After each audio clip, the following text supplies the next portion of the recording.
Imagine walking through a garden where every tree is loaded with delicious fruit, every flower is in full bloom, every animal is friendly, and the weather is always perfect. Sounds like a dream, doesn't it? Well, according to the Bible, such a place once existed. It was called the Garden of Eden, the first home of humanity, and one of the most fascinating places ever described. For thousands of years, people have asked the same question. Where exactly was the Garden of Eden? Some say it was in heaven. Others say it was in Israel. Others point to Iraq. The truth is that the Bible never says Eden was in heaven. Instead, it describes Eden as a real place on earth. The exact location remains unknown today, but the story itself has survived for thousands of years and continues to capture the imagination of people around the world. This is the story of Eden, the paradise that humanity once called home. Before cities, countries, cars, airplanes, and smartphones existed, the Bible says God created the heavens and the earth. The world was empty and unformed. Then God began creating. Light appeared, the sky was formed, land rose from the seas. Plants covered the earth. The sun, moon, and stars filled the heavens. Fish swam in the oceans. Birds filled the skies. Animals roamed the land. After creating the world, God prepared a special place unlike any other. This place was Eden. Think of it as the world's first paradise. Not just a garden, not just a park, a perfect home designed by God Himself. The Garden of Eden was filled with beauty beyond imagination. Trees grew everywhere. Their branches bent under the weight of delicious fruit. Crystal-clear rivers flowed through the land. The grass was green. The flowers were vibrant. The air was fresh. Nothing was dying. Nothing was decaying. Nothing was broken. Every part of creation worked in perfect harmony. The Bible describes a river flowing out of Eden and dividing into 4 rivers. 2 of these rivers are named the Tigris and Euphrates, rivers that still exist today. Because of this detail, many scholars believe Eden may have been located somewhere in the ancient Mesopotamian region. However, no one knows the exact location because the world changed dramatically after the events recorded in Genesis. So, if someone confidently says, "I know exactly where Eden was," they are claiming more than the evidence allows. The honest answer is, we do not know for certain. God created the first man from the dust of the ground. His name was Adam. Imagine Adam opening his eyes for the very first time. The first thing he saw was the beautiful world God had made. No pollution, no crime, no hospitals, no cemeteries, no suffering, only life. Adam was placed in the Garden of Eden to care for it and enjoy it. Notice something important. Adam was not created to sit around doing nothing. He had work. But unlike many jobs today, his work was joyful. No annoying deadlines. No difficult bosses. No endless meetings that could have been emails. His task was meaningful and enjoyable. Adam was living the dream. One of the most entertaining moments in the story comes when God brings animals before Adam. Adam was given the responsibility of naming them. Imagine that scene. A giant elephant walks by. Adam says, Elephant. A lion appears. A giraffe arrives. Adam looks up and says, "Wow, that's a long neck. Let's call you Giraffe." Of course, the Bible doesn't record his exact words, but you can imagine the excitement. One by one, creatures passed before him. Birds, animals, crawling creatures. Every species had a name. Adam was discovering the world around him. Yet despite all the amazing animals, something was missing. Adam was alone.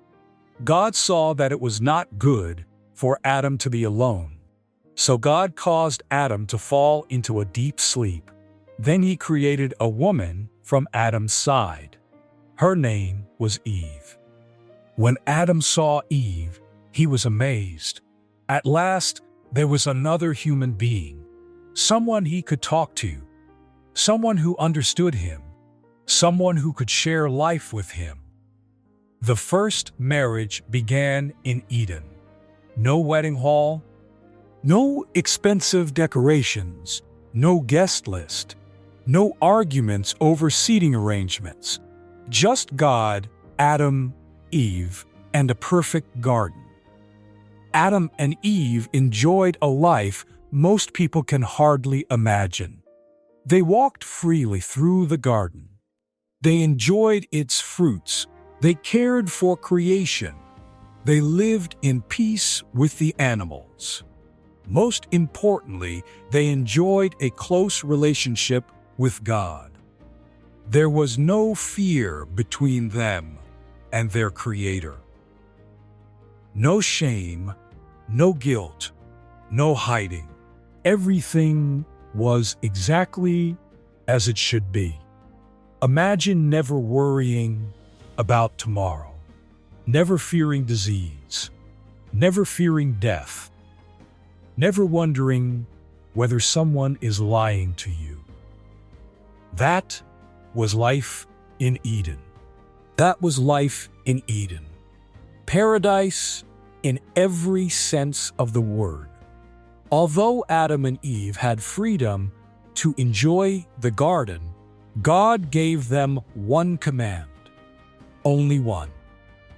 In the center of the garden stood a special tree called the tree of the knowledge of good and evil. God instructed them not to eat its fruit. Everything else was available. Thousands of trees, countless fruits, unlimited beauty. Only one tree was forbidden. Some people wonder why God placed the tree there. The story suggests that genuine obedience requires genuine choice. Without choice, obedience would have no meaning. Adam and Eve had the freedom to trust God or not. Then came the turning point. A serpent appeared. According to the biblical account, this creature approached Eve and questioned God's command. The serpent was clever. Instead of openly attacking God, it planted doubt. Did God really say that? That question changed everything. It encouraged Eve to look at the forbidden fruit differently. The fruit appeared attractive. The serpent promised wisdom. The temptation grew stronger. Eventually, Eve ate the fruit.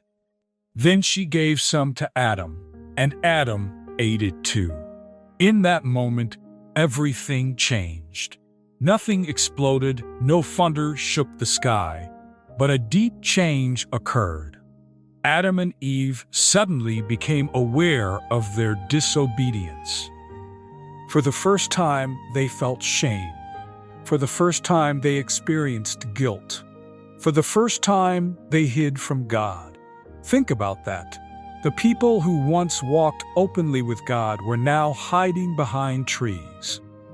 As if trees could hide them from the Creator of the universe.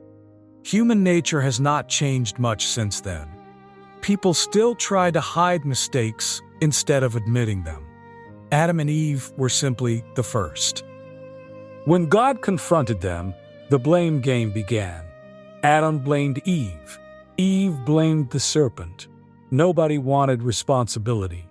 It sounds surprisingly familiar.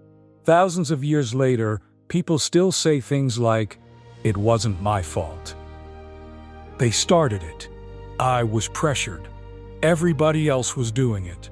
Humanity's first excuse session began in Eden, and unfortunately, it never really ended. Because of their disobedience, life would no longer remain perfect. The ground would become difficult to cultivate. Pain would enter human experience. Conflict would appear. Suffering would become part of the world. Most significantly, death would eventually affect humanity.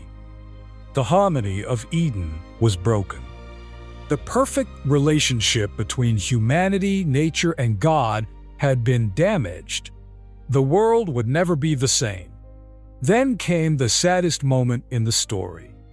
Adam and Eve were sent out of Eden. Imagine looking back one final time. The beautiful rivers, the fruit trees, the peaceful animals, the place where every day had been perfect. Now they had to leave. Not because God stopped loving them, but because paradise and rebellion could not exist together. The gates of Eden were closed. According to Genesis, cherubim and a flaming sword guarded the way. Humanity's first home was lost. This is the question that continues to fascinate people today. The Bible provides clues, but not enough details for certainty. Because the Tigris and Euphrates rivers are mentioned, many researchers connect Eden to the ancient Mesopotamian region. That area includes parts of modern Iraq and neighboring lands. Others suggest different locations. Some believe geological changes, ancient floods, and thousands of years of history may have erased clear evidence. What can be said with confidence? The Bible describes Eden as a place on earth. It does not describe Eden as heaven. The exact location remains unknown. The story's main focus is not geography. It is the relationship between humanity and God. Some people read Eden as literal history. Others view parts of it symbolically. But regardless of interpretation, the story continues to speak to human experience. Why? Because it addresses questions every generation asks. Why is the world not perfect? Why do people make bad choices? Why do guilt and shame exist? Why do humans long for a better world? The Eden story offers one explanation. It tells of a paradise lost through disobedience and a humanity longing for restoration. That theme has influenced art, literature, culture, and religion for thousands of years. The Garden of Eden is not merely a story about trees, rivers, and ancient geography. It is a story about trust. Adam and Eve had everything they needed, yet they reached for what was forbidden. The story reminds readers that choices matter. Small decisions can have enormous consequences. One conversation changed history. One decision changed a world. One act of disobedience led to exile from paradise. At the same time, the story reminds people of something else. Deep within the human heart remains a longing for Eden, a longing for peace, a longing for justice, a longing for a world without suffering, a longing for a restored relationship with God.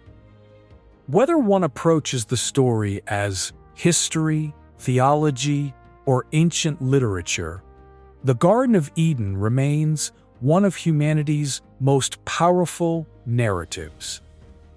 It is the story of a perfect beginning, a tragic fall, and a hope that paradise might one day be restored. And that is why, thousands of years later, people still talk about Eden. The garden may be lost, but the story continues to grow.